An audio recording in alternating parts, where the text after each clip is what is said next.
이사야 14장 1절에서 7절입니다. 주님께서 야곱을 불쌍하게 여기셔서 이스라엘을 다시 한번 선택하시고 그들을 고향 땅에서 살게 하실 것이다. 그때의 외국 사람들도 그들에게 와서 야곱의 결례와 함께 살 것이다. 여러 민족이 이스라엘 사람의 귀향을 도울 것이며 이스라엘 백성은 주님께서 주신 땅에서 외국 사람을 남종과 여종으로 부릴 것이다. 이스라엘은 자기들을 사로잡았던 자들을 사로잡고 자기들을 억누르던 자들을 다스릴 것이다.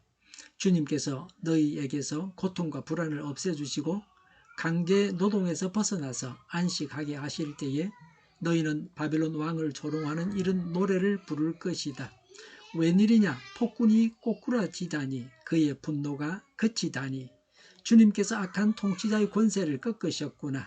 악한 통치자의 지팡이를 꺾으셨구나. 화를 내며 백성들을 억누르고 또 억눌러 억압을 그칠 줄 모르더니 정복한 민족들을 억압해도 막을 사람이 없더니 마침내 온 세상이 안식과 평화를 누리게 되었구나. 모두들 기뻐하며 노래 부른다. 오늘 본문을 통해 하나님의 놀라운 회복의 은혜를 함께 묵상하고자 합니다.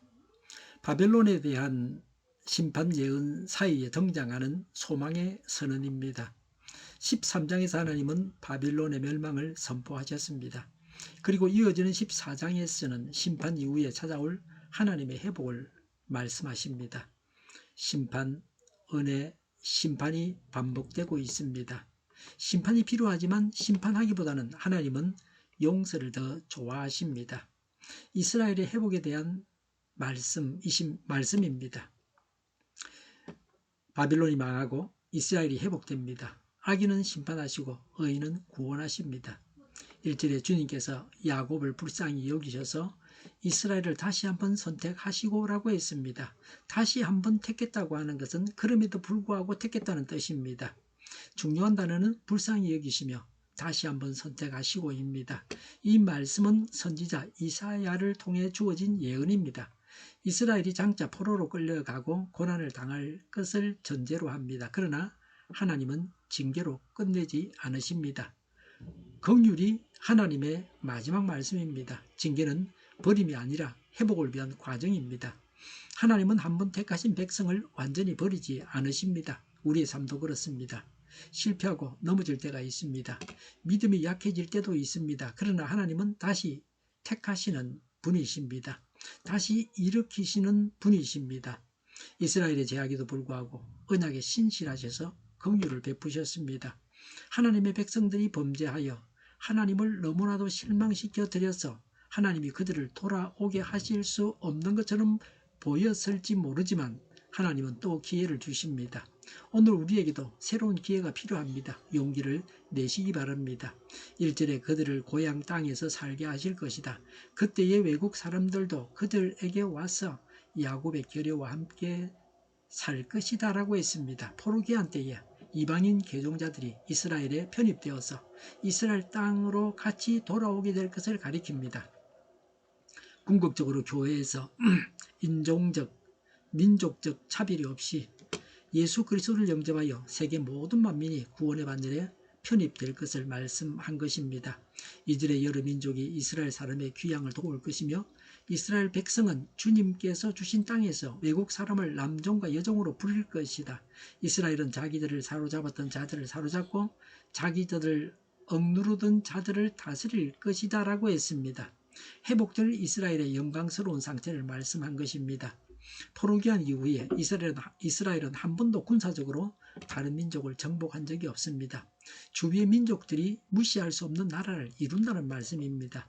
이 구절은 복음이 온 세계에 전파될 것을 뜻하기도 합니다. 하나님은 자기 백성을 회복시키십니다.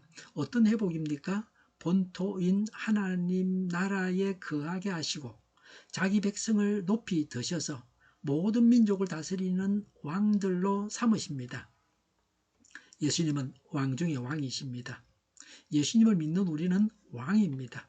3절에 주님께서 너희에게서 고통과 불안을 없애주시고 강제 노동에서 벗어나서 안식하게 하실 때에 라고 했습니다. 여기에는 세 가지 고통이 나옵니다. 고통과 불안과 강제 노동입니다. 그러나 하나님은 그 모든 자리에서 안식을 주신다고 말씀하고 있습니다. 이 안식은 단순한 휴식이 아닙니다. 압제에서 해방입니다. 두려움에서 자유입니다. 억눌림에서 회복입니다. 우리를 괴롭히던 상황이 끝나는 날, 마음을 짓누르던 문제들이 멈추는 날, 하나님은 그 날을 안식의 날이라고 하십니다. 지금 고난받고 있습니까? 그 자리가 영원할 것처럼 느껴집니까? 그러나 성경은 말씀하고 있습니다. 안식을 주시는 날이 반드시 온다고 합니다. 고난의 정도가 아무리 절망적이라 할지라도 하나님께서는 하나님의 백성을 반드시 구원해 주십니다. 그래서 평안한 안식으로 인도하신다는 위로의 약속입니다. 예수님으로 인해서 우리는 더 이상 죄의 종노릇 할 필요가 없습니다. 4절에 너희는 바벨론 왕을 조롱하는 이런 노래를 부를 것이다 라고 했습니다. 하나님께서 이스라엘 백성들을 바벨론에서 해방시키실 때에 이스라엘 백성들이 부를 노래입니다. 4절에 웬일이냐 폭군이 꼬꾸라지다니 그의 분노가 그치다니 라고 했습니다. 폭군은 세금을 걷는 관리를 말합니다. 바빌론이 의외로 신속하게 멸망했다고 하는 겁니다. 성도를 괴롭히는 자들이 있습니까? 하나님께서 망하게 하시도록 해야 합니다. 우리가 바로 서기만 하면, 하나님의 교회가 바로 서기만 하면 악인은 우리를 심판하는 도구가 될 수 없습니다. 악인은 반드시 망하게 되어 있습니다. 악인이기 때문에 그렇습니다. 우리가 회개하지 않고 제 가운데 살아가면 우리의 적이 우리를 점령해서 고통을 줄 것입니다. 5절에 주님께서 악한 통치자의 권세를 꺾으셨구나. 악한 통치자의 지팡이를 꺾으셨구나 라고 했습니다. 지팡이는 능력입니다. 바빌론이 천하를 호령하는 대제국이 되게 하신 것은 범죄한 자들을 심판하기 위한 하나님의 섭리였습니다. 그럼에도 불구하고 바빌론은 교만했습니다. 때문에 하나님은 바벨론에게서 능력과 권력을 박탈하실 것을 말씀하십니다. 권세는 하나님 손안에 있습니다. 당시 세계를 지배하던 제국도 결국 하나님의 심판을 피할 수 없었습니다. 역사가 이를 증명하고 있습니다. 바벨론 제국은 영원하지 않습니다. 하나님의 때에 무너졌습니다. 우리를 누르는 문제도 마찬가지입니다. 경제적 어려움, 인간관계의 갈등, 건강의 문제, 세상의 불의한 구조들 영원할 것처럼 보이지만 하나님의 손에 달려 있습니다.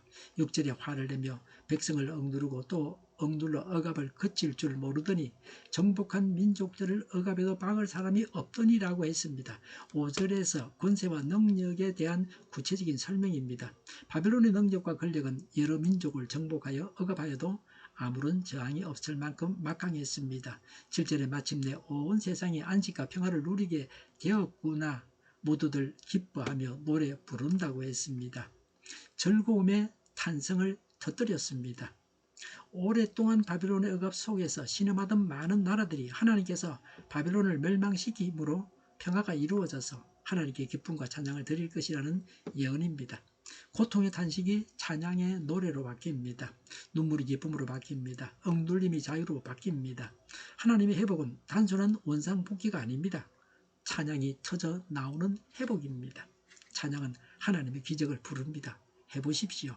그건 이론이 아닙니다. 해보고 체험해봐야 됩니다. 그래서 찬양을 해야 합니다. 강구도 중요하지만 찬양이 더 중요합니다. 우리에게 세 가지를 가르쳐 줍니다. 첫째, 하나님은 다시 택하시고 긍휼히 여기십니다. 둘째, 고난의 때는 영원하지 않습니다. 안식의 날이 옵니다. 셋째, 압제는 끝납니다. 결국 찬양이 시작됩니다. 혹시 지금 바벨론 같은 현실 속에 계십니까? 그러나 기억하십시오. 하나님은 역사의 주관자이십니다. 오늘 우리의 신앙은 상황이 아니라 약속을 붙드는 신앙이 되어야 합니다. 상황이 중요한 것이 아니라 하나님 말씀이 중요합니다. 고난 중에도 회복을 바라는 믿음이 되기를 축복합니다. 여호와께서 안식을 주시는 날을 소망하며 오늘도 믿음으로서는 우리가 되기를 바랍니다. 악인은 망합니다. 의인은 다시 회복시켜 주십니다. 하나님의 백성들은 잠시 징계를 당하더라도 아주 망하지는 않습니다.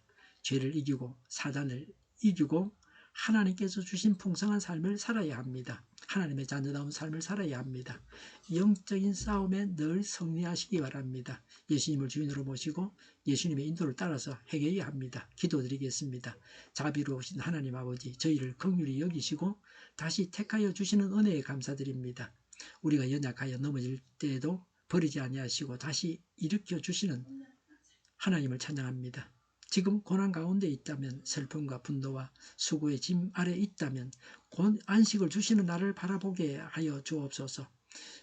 저희를 억누르는 모든 몽둥이를 꺾어주시고 두려움의 사슬을 끊어주시며 탄식이 찬양으로 바뀌는 은혜를 허락하여 주옵소서.